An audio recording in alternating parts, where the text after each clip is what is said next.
Finally, after a long stale run where there was nothing at my local cinema that warranted covering, here is something to review that's worth talking about. And what do you know? This movie is really fun. It's very functional.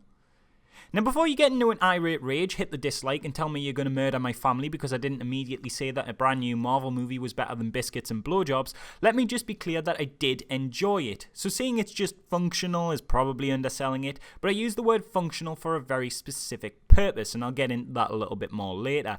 But just so that I don't have to go into some kind of witness protection program, let me just say straight up, right now, without an accent, so no one can misunderstand, the following. I enjoyed this movie. This movie is enjoyable. This is a positive review. Got that? Just for clarity, yeah, you can give a movie a positive review and still point out where it fails or falls short, or make points about stuff you didn't enjoy. I know that shouldn't really need to be said, but I still have PTSD from that time I enjoyed Civil War. I hate your videos. Cool. Go fuck yourself, DC Dick Rider. Yep, that's me. You got me there. I love that. Batman v Superman. You're a twat. Succinct. To the point. I agree, actually. Oh, apparently I'm alright in this guy's book now. That's cool. Something about me being Scottish and... No wonder you pisted. What? I hate your videos. Haven't we already... Oh, no, he commented twice. Committed to getting his point across. I respect that. So you can see why I'm keen to say, before I point out some flaws of this film, why I just want to clearly spell out for some people that, again, this is a good review. Honest. In fact, let's even start with the good. So Doctor Strange stars that dude who played Sherlock and tells the story of an eccentric, arrogant, rich man involved in a life-changing incident that's kinda his fault, who finds himself in a country distant from his own where he reshapes his life to become a superhero. Wait a minute. That's not Sherlock. Oh, wait, it is. This all checks out. Opening similarities to Iron Man aside, however, Doctor Strange finds its stride in its pursuit of mysticism and spirituality over Iron Man's technology, which allows it to tell a crazy, universe-bending story far less grounded in reality. And it's in this more magical approach the narrative allows itself to find its own identity. Instead of fighting with laser blasts, the heroes and villains of this world do battle with acid trips, as they bend and twist the world and matter around them into stunningly impressive concrete mandalas. I can only imagine that one of the staff on the visual effects team watched Inception through a kaleidoscope and it must have blown their fucking tits off, because man, do the team involved really love to bend the surrounding environments in this movie into these incredible patterns. I can't say I blame them. It looks fantastic. They probably got the storyboards for this insanity and didn't stop having wet dreams for a month. The effects work on this film is nothing short of a visual powerhouse, and while it doesn't always look as real at times as, say, Inception or The Adjustment Bureau did, the writing offers some level of narrative excuse for this, and the stylistic experimentation on display offers a much greater visual assault to the senses. Which is to say, it's proper cool, like. The first instance when this happens, in fact, is accompanied with such a barrage of drug-fueled insanity and colour that it actually reminded me of Gaspar Noé's Enter the Void, a comparison which might get a little bit of flack from cinema snobs, since that was something of a niche, respected, and more art-house style look at relationships, and this is just one of those big, dumb Marvel movies for the masses. But to those people, I have this comeback. Suck a dick.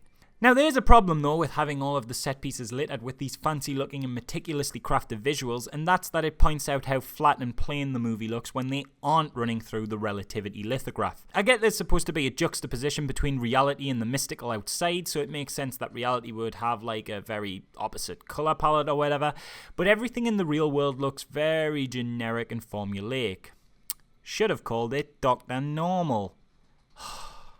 Fuck, I hate everything. Anyway, there's nothing wrong with the presentation, but if I can compare it for a moment to how a conversation is handled in Guardians of the Galaxy for a second.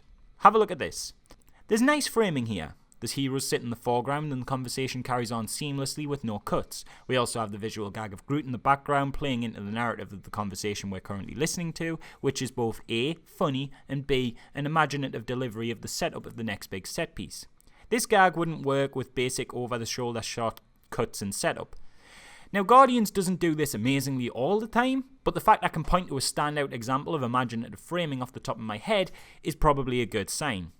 With Doctor Strange though, it's all just mid-tracking shots, blue-tinted city nighttime establishing shot, over the shoulder to over the shoulder, I mean, just to prove a point, I threw in a shot from The Sorcerer's Apprentice there, one of the most generic looking movies going, and I'll bet you didn't even notice. It's not bad, of course, it's functional. And there's that word again. That's where we get to the crux of Doctor Strange's problem, if you can call it that. Aside from some surprising moments of moral ambiguity and the crazy mandala visuals, which were, hand on heart, really impressive, it never hugely stands out in any respect, and almost feels like an exercise in ticking boxes. Good performance by lead role portrayed by recognisable actor with geek credibility? Check.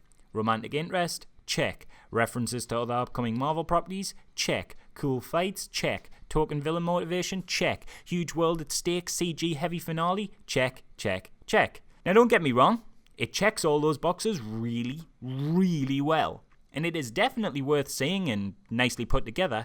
It's just, it maybe sticks to the comic book movie formula a little too rigidly. To the point it almost feels like Iron Man 1 Mystic Edition. There's not really anything it does wrong, except for a couple little issues here and there I'd like to point out but can't do so without spoilers, so I'll leave it at that. But aside from them, I absolutely recommend the movie for sure. If your patience for comic book movies is starting to wear thin though, you might not enjoy this as much as myself and others did. It's a very good comic book movie, but it falls a little short of great. And that's the review, if you want it to be, that is. If not, I'm going to go into teeny spoiler territory to discuss a little nitpick in 3, 2, 1. I just want to make this one point in the post-spoiler section this time, and that's regarding coincidence. It vaguely annoyed me that some key moments of success for the heroes in this film relied on pure circumstance. Pixar has these 22 rules for storytelling, and they are by no means the be-all, end-all, unbreakable rules, but one that I subscribe to quite a lot is rule number 19. Coincidences to get characters into trouble are great. Coincidences to get characters out of trouble are cheating. Doctor Strange breaks this rule a couple of times. Firstly, it happens with his magic cape. The dude happens to fall, presumably to his death, just next to a levitating cape thing. It's got a name, I know, but honestly I don't care. And the cape decides at that moment him and Strangey are going to be best mates and saves him. The explanation? Tilda Swinton says, "The cape chose you." Okay.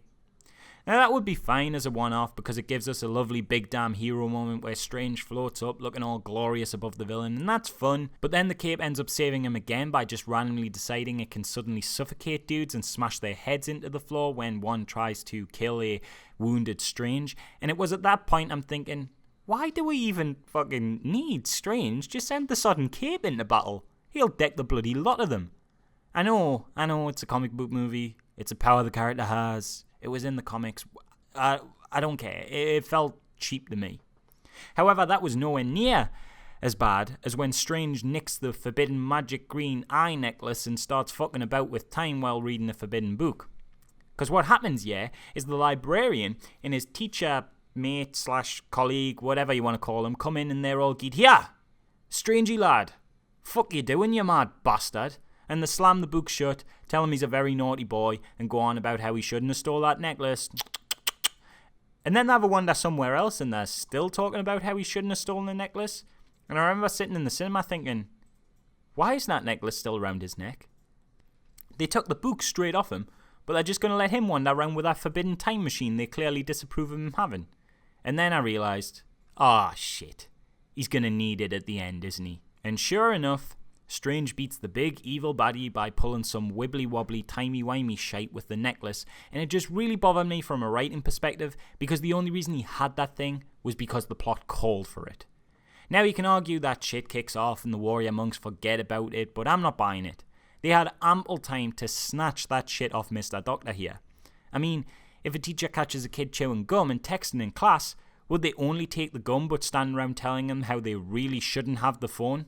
No, they take the gum and the phone and then throw the twat out the window because they're not getting paid enough and the prison sentence is worth it.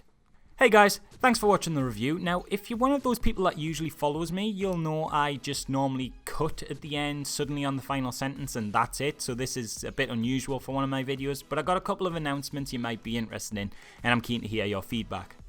Firstly, I'm changing the name of the review series to How Bad Could It Be, as you can see on this one. This is because the Where It Fails name I originally had wasn't really working for me as it always implied the movie was outrightly bad, even if it was a good review. And then when I changed away from the name, a lot of people had trouble finding me in YouTube searches as I'd just disappear amongst the other movie reviews. So I'm interested, what do people think of that name? Does anyone have any suggestions for others they'd prefer? I'm open to ideas and willing to change the name again if someone has a good plan. Secondly, as some of you might know, I started doing a series called Figure It Out a while back where I'd give movie pitches based on recognisable properties and act those pitches out with badly green screen figures. Now I really like this format and I have a shitload more I want to do, but the reason I haven't so far is figures are proven really expensive to buy for every video. And some of the more obscure properties I was going to pitch, I have one on a reboot of the Recess TV show for example, prove really difficult to find decent figures for. So my question then would be for fans of that series, what would you guys think of changing the name to Pitch-ure this and having the series supported with images rather than figures? It could mean that the pitches would be way easier to produce and I'd get more of them out, but I'm not sure I want to move from the figure acting format because that's kind of cool and unique. Drop your thoughts in the comments if you have any. And finally, I'd like to ask, would anyone be interested in myself doing a movie fight style video podcast with Film Rant? Me and the dude are good friends in real life, and it's something we've fancied having a go at for a while just because it looks like a lot of fun and we were wondering if it would be something people were interested in seeing. For those of you who don't know, Movie Fights is a video podcast made by Screen Junkies where a couple of friends get together and have to argue about movie questions like what's the best zombie movie, which of these two stars are the best actor, pitch your best idea for a franchise reboot, that kind of thing. We're a long way off doing that yet, but if it would be something you'd like to see, then let me know in the comments. And if you've got any ideas as to how we could put our own spin on the format, or any ideas for names, let us know, because we don't want to straight rip off the Movie Fights formula. We'd just like to do something similar. And that's it. I'm bad at these things, which is why I don't normally do them. I never know how to end this bit. Like and subscribe, I guess? Yeah, sure. Do that. That'd be great. Okay. Right. I'm gonna go now.